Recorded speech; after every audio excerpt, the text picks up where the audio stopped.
Okay, open your Bible. May gabi sa tanan day. Open your Bible sa Luke chapter 1, verse 76. Luke chapter 1, verse 76. If na mo, say amen. Okay, basa na to dungan. 76 lang. Ready, go. And thou, child, shalt be called the prophet of the highest, for thou shalt go before the face of the Lord to prepare His ways. Magamputa, man, ang late nun. Salamat, Lord, sa gabion. Salamat sa oportunidad na po, Lord, nga magihatag dari ka na ako, na ako maka-share sa imong pulong, makawali sa imong pulong, Ginoo. I pray nga ikaw magagiya ka na ako, Ginoo. Himo akong angayan karon sa pagwali sa imong pulong, Lord. Kay ako sa makasala lang o limited ragid, Ginoo, akong kaibalo, but pinaagi sa balang espiritu, Ginoo, nga maghatag dari ka na ako, giya. Wisdom, Lord God, sa pag-share sa imong pulong. And I pray, Ginoo, nga dili akong emotion, may mapatigbabaw karon kundi imong power, Ginoo, o imong giya nga maghatag dari ka na ako, Lord. O sa maminaw karon nga magkat-on and matag-usa dari ka namo nga abli mo kasing-kasing o ganahuna karon, Lord God, sa pagkat-on sa imong pulong. In Jesus' name I pray. Amen. Okay, nata sa Luke chapter 1, verse 76. So, I think familiar mo ani sa yung people, nagian na ni nato. Sa dihang si Zacarias naka-open na sa iyang mouth na niya. Nagpasabot nga si Zacarias naka-istorya na first time nga naka-istorya, first time, second time around unsa man ni kanang amang siya for 9 months kay wala niya tuhui ang anghel nga mabuntis ang iyang asawa nga si Elizabeth. So ato makita diri sa verse 67.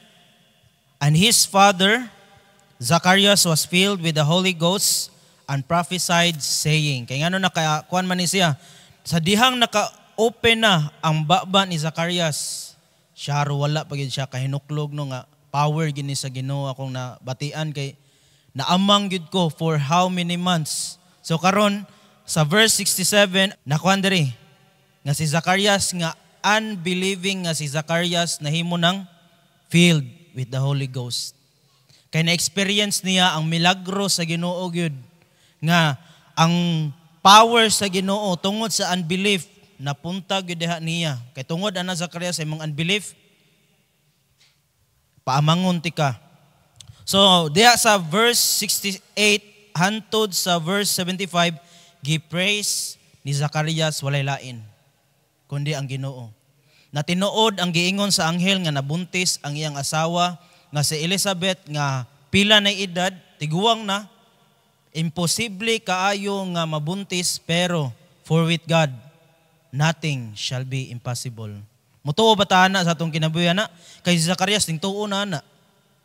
Kay naamang siya. So, kita paamangon sa siguro ito para mutuo ta na or gisuwat naman na sa Bible. Atong lang tuhuan na lang. Unsa man? Tuhuan gid nato ang pulong sa Ginoo. Kay kung maingon ta, di ko mutuo na kundi ko maamang po, papareho ka ni Zacarias. May gani nay kuan, nay anak nga murag tagal ba, 9 months ra ka kuan nga maamang.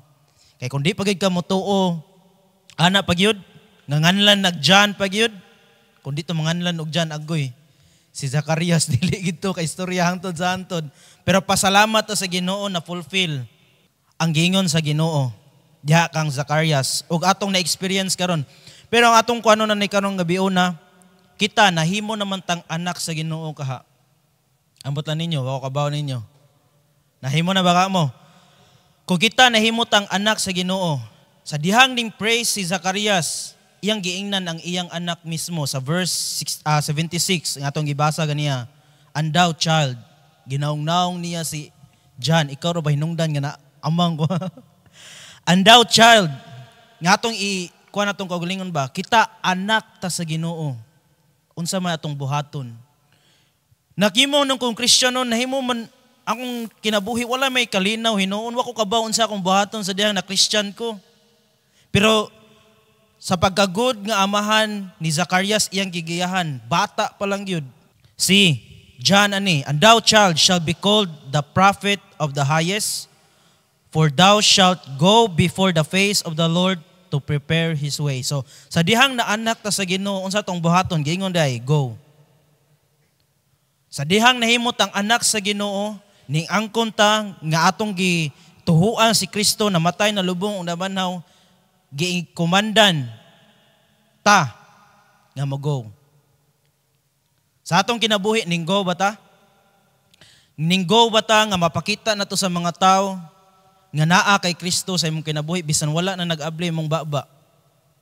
Makita ba si Kristo? Ma-feel ba nila ang imong aura or ang aura nimo nga desperado kayo? Nga magulanon man ni siya.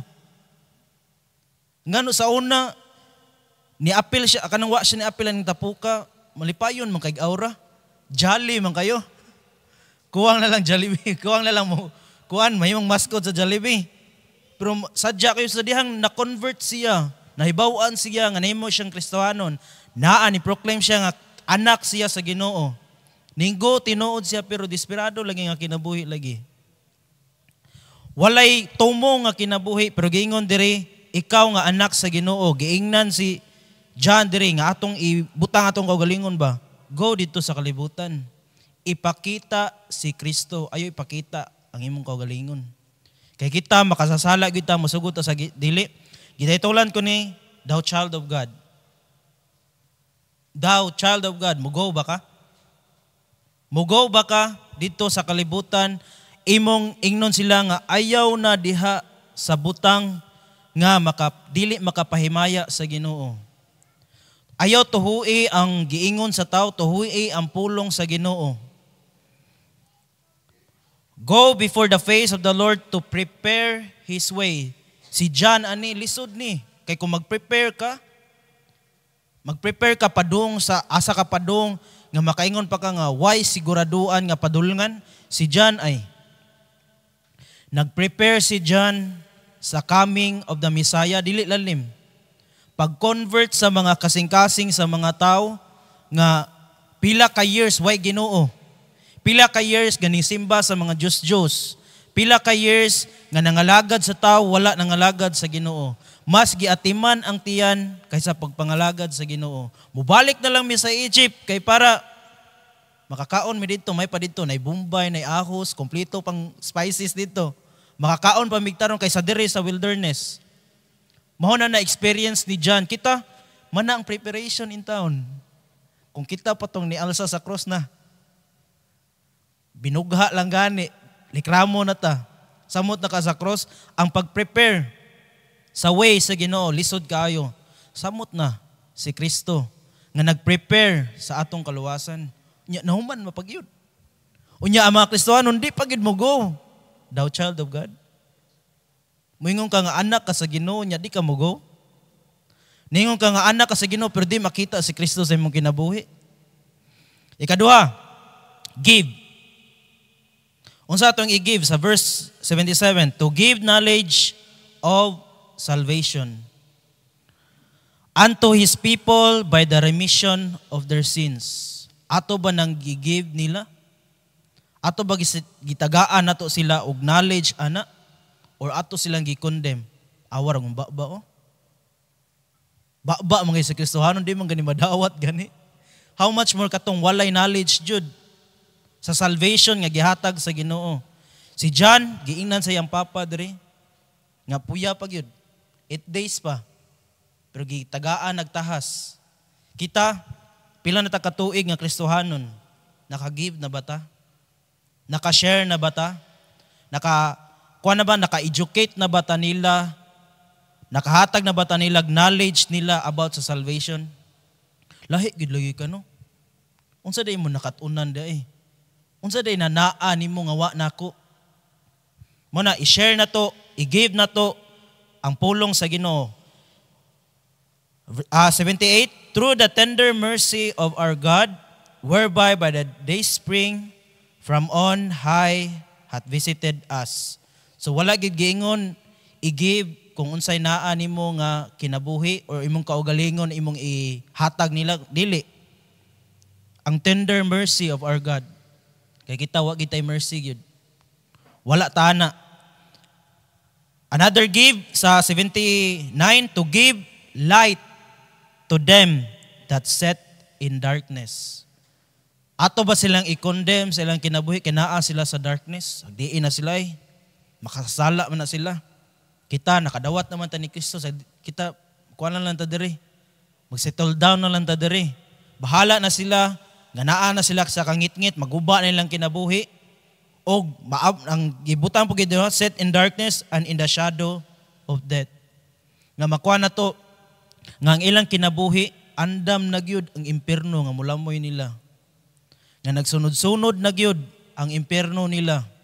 Kita pasalamat ta nga kita nahimong anak sa Ginoo nga mugo unta ta, mugive ta nila og knowledge, dili kay lang knowledge, mugive pa gyud ta sa light. Nga ang light nato dili pa gyud mapaong.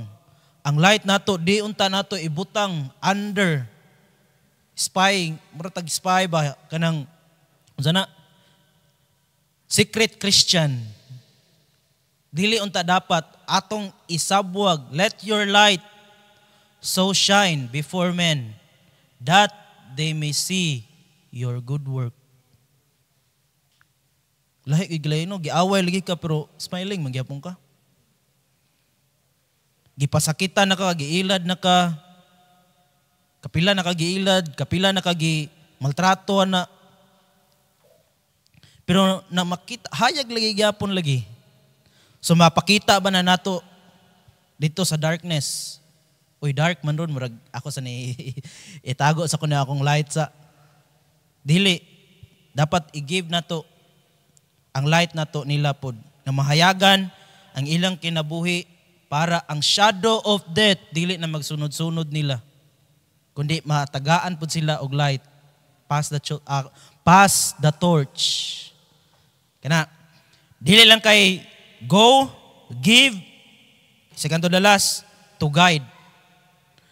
To guide our feet into the way of peace. Because peace, dili na to makitaan sa kalibutan.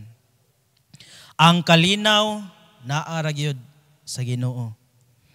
Kristohanon, war, unsa man nato, war, not peace, or peace, not war. Ang Ginoong Hesukristo, siya ang Prince of Peace. Pero makita sa atong panimalay mga Kristohanon, unsa man na higher note, G clef, unsa man makita ba ang kalinaw diha sa atong panimalay? Bisan mismo sa atong kaugalingon, naay kuwang gyud diha sa diyang wala pa kay Kristo. Musugot ta sa dili, ma-provide tanan natong panginahanglan, ma-provide ang tanan natong gusto na to sa atong kinabuhi, pero naay certain part yun sa atong kinabuhi nga walay kalinaw kung wala kay Kristo. Lahi gyud ang kalinaw nga naay Kristo. Mao na ato pod silang tagaan, i-guide pod nato sila ang ilang dalan padung sa kalinaw. Kaysa kalibutan walay kalinaw. So, thou child of God, go, give, guide, then last, grow. Ayaw pagpabilin og immature. Ayaw pabilin nga di ka kamao mo share. Ayaw pabilin nga mahadlok ka mo ari sa tubangan. Ayaw pabilin kung asa ka karon nga di ka makapangalagad sa Ginoo. Pangitag pamaagi nga matubo ka. Nya, kung mutubo ko, daghan man kalisod din noon. Ma-fail na hinoon ako, nganong lisod man ni. Nagpasabot, ning tubo ka. Nagpasabot, nga magkalisod ang imong kinabuhi, nga ning sunod ka sa Ginoo. Nagpasabot, ning higher, ning grow pagyud ang imong pagtuo pagyud. Kay di man katagaan sa Ginoo og kalisod kundi nimo kaya. Uy, nakapasa na siya sa level 1 da, level 2 na pod bi. Uy, nakapasa na po sa level 2, level 3 na po, di. So level hantod, kung willing lang yun ta mo grow, diya sa grasya sa Ginoo. Makakuan mo gud ta, maka-feel ta sa kalisod if di ta willing musunod sa Ginoo. Pasalamat ta nga kuan diri nga gingon ba, and the child grow Asa man? And wax strong in spirit. Dili lang kay sa bisan atong height, dili na mutubo, sa dila lang na atong buhok, mawagtang na, dili kay mukuan. Pero gingon diri, ayaw hununga in town ang pag-grow sa imong spirit. Ayaw hununga ang pagbasa sa pulong sa Ginoo. Ayaw hununga nga ang pulong sa Ginoo mabasa ginimo sa usa ka adlaw gyud. Bisan usa ka verse sa usa ka adlaw hantod mahingawan na gyud ka nindot magyud usa ka chapter na sa usa ka adlaw. Uy, mas nindot na magyud duha ka chapter sa usa ka adlaw. Hantod mo grow. Mo grow. Hantod mabasa na ginimo ang tibuok Bible sa usa ka tuig. Unsa ka nindot no? Muna, thou child of God, ayaw paghunong sa pagkahimo nga mahimo kang mature. Diha spiritually. Kay gingnan si John dire, ug ato pod ibutang atong kaugalingon na ni, nga thou child of God, go, give knowledge and light, and guide them, and ayaw paghunong sa paggrow diha sa Ginoo. I hope na mo nakatunan karon. Let us pray. Heavenly Father, salamat Lord sa gabion. Salamat sa imong pulong, Lord God. Salamat sa guidance sa Holy Spirit, Lord.